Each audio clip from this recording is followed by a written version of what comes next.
Olá, tudo bom? Hoje nós vamos falar sobre citação e sobre compreensão do material acadêmico. Eu já sei porque essa dúvida surgiu no Vanos Clay Ferreira. O que ele pergunta? Quando percebemos que o autor dá a sua opinião na obra? Isso é uma grande pergunta e é daí que vem a confusão de como citar.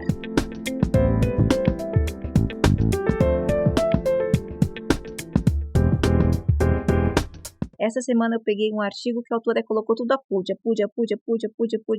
Por quê? Porque ao ler a frase do artigo, ela viu que existe uma citação no final da frase igual a que ela tem que fazer. E aí ela sempre colocava a citação do autor que o artigo está citando e colocava que o apude veio do artigo que ela citou. Vamos lá, por que tem essa confusão? Realmente, quando a gente fala, olha, você tem que citar, essa ideia não é sua, essa ideia vem de alguém, parece que é uma coisa assim quase impessoal.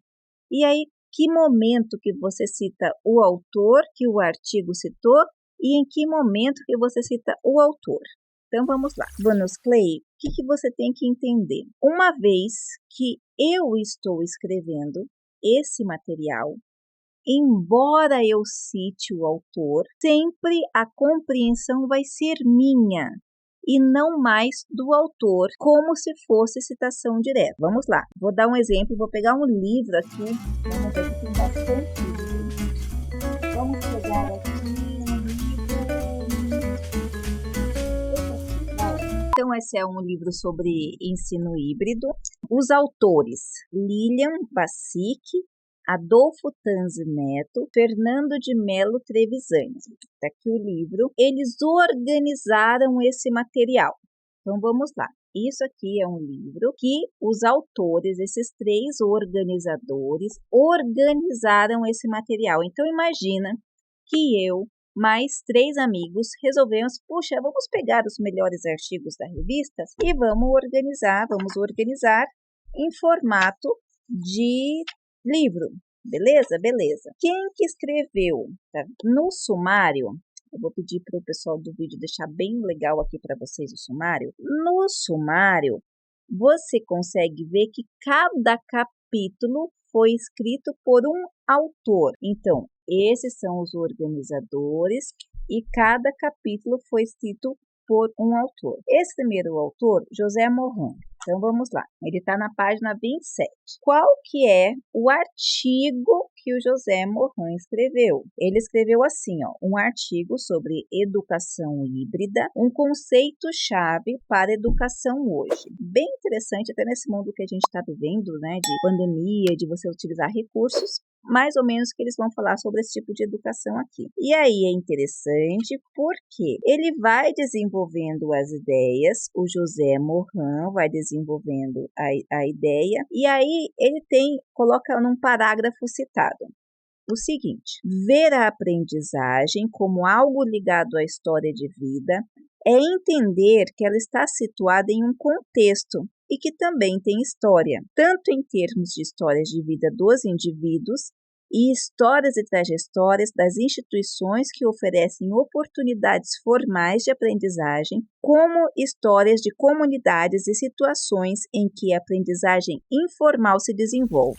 Da onde que ele tirou esse parágrafo, essa ideia desse parágrafo? De um autor chamado Goodson, do ano de 2007. Então, vamos lá. Olha quanta citação.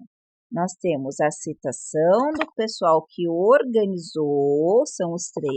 Nós temos o autor desse capítulo, que é o José Morran. Eu acho que é Morran, não é Moran. Acho que é José Morran. E o José Morran citou o Goodson.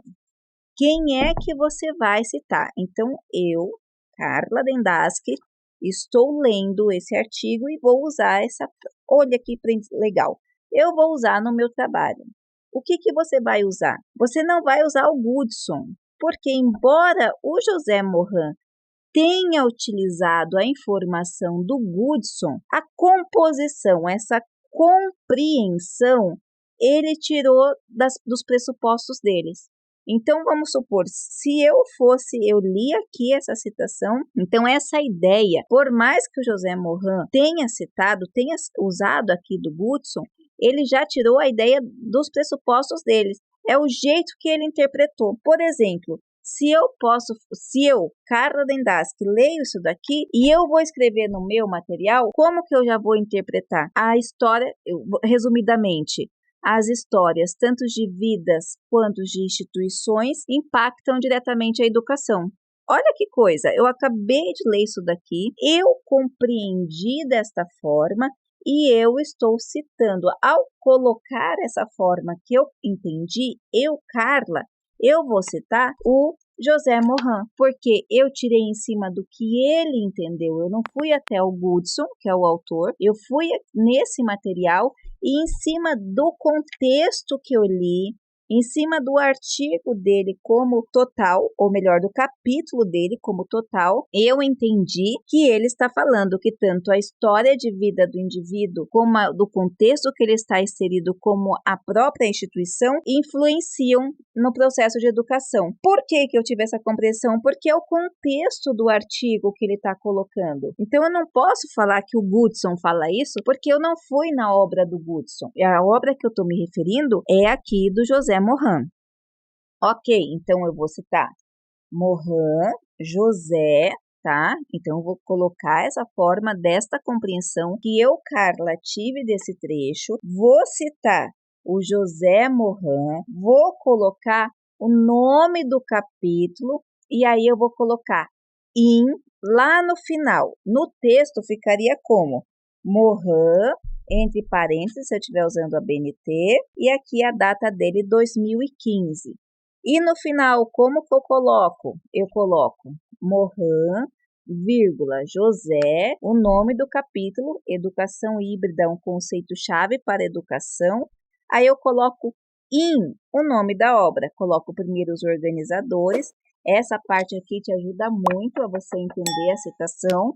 É só você colocar o nome dos autores, que são organizadores, por isso que é aquele entre parênteses, às vezes, que você vê, escrito, por exemplo, aqui, Basic et al., entre parênteses, org, que são os organizadores.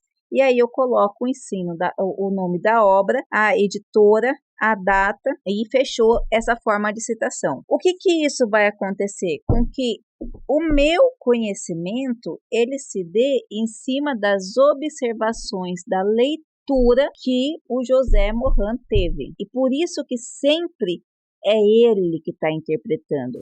Então, no meu artigo produzido da Carla Dendaski depois, você vai acabar lendo toda a minha ideia de concepção, mesmo eu lendo essas pessoas, porque eu posso pegar, por exemplo, aqui a Lilian Bach e o pessoal, aqui eu peguei o José Morin, aqui tem mais autores, tem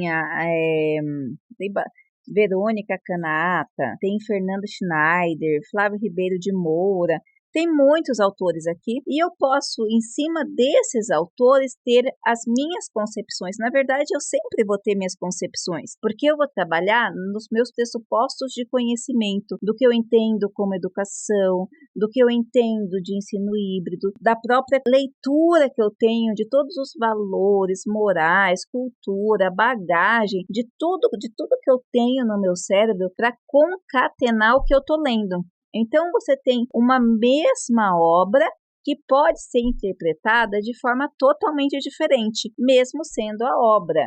Então, o que acontece com isso? Você vai citar quem está falando. Uma analogia muito bacana para você entender é a própria Bíblia. Você tem uma só Bíblia, uma só leitura, e você tem milhares de religiões. A Bíblia mudou? Não mudou. O que mudou foi a compreensão das pessoas que têm contato com esse conhecimento. E por que muda tanto? Por que traz tantos dogmas? Por que a compreensão deles é diferente?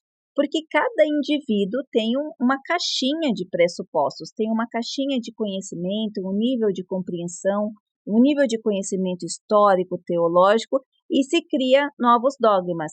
Então, quando você vai citar, você, nesse caso, citaria o dogma, tá? A religião, a igreja, a organização e não a Bíblia, porque, de certa forma, se você não foi direto na Bíblia, você está se contaminando daquele pensamento daquele autor ou daquela pessoa que fez aqueles dogmas. Igualzinho aqui, mesmo esse autor tendo citado um outro autor, você não foi beber naquela fonte. O que você entende dele é o que esse autor entendeu. E aí vai passando, vai modificando o conhecimento de acordo com as percepções e de acordo com o know-how. Esse autor entendeu desse jeito. Ao ler esse autor, você pode entender de outro jeito e vai escrever o seu material e a pessoa que te lê pode entender do outro jeito. Às vezes é nesse caminho aí, desse percurso, que algumas discussões são traçadas e até às vezes é um ambiente aí de nuvem, né, é criado porque não se entende perfeitamente aquilo que o outro está dizendo e vai se repassando. Isso é muito comum ver principalmente nas pessoas que citam Karl Marx, Kant, Habermas, Castells. Tem muitas pessoas que citam sem nunca ter lido a obra em si, então elas bebem em cima do conhecimento que é reproduzido. E aí, às vezes, dá um problema de conceito, de concepção e de compreensão. Mas isso tudo é para você entender um pouco mais sobre e refletir sobre essa forma de citar e quando você conhece quando é o autor que fala ou não. Eu espero ter ajudado, não só você, mas todo mundo também que tem essa dúvida, a trazer um pouco dessas reflexões aí de mente, de construção do conhecimento, que é uma área que eu gosto bastante, tá certo? Não se esqueça de deixar seus comentários, porque sempre são muito positivos. Sua dúvida é a dúvida certamente de outra pessoa. Se inscreva no canal e deixe aquele like. Um grande abraço e até a próxima!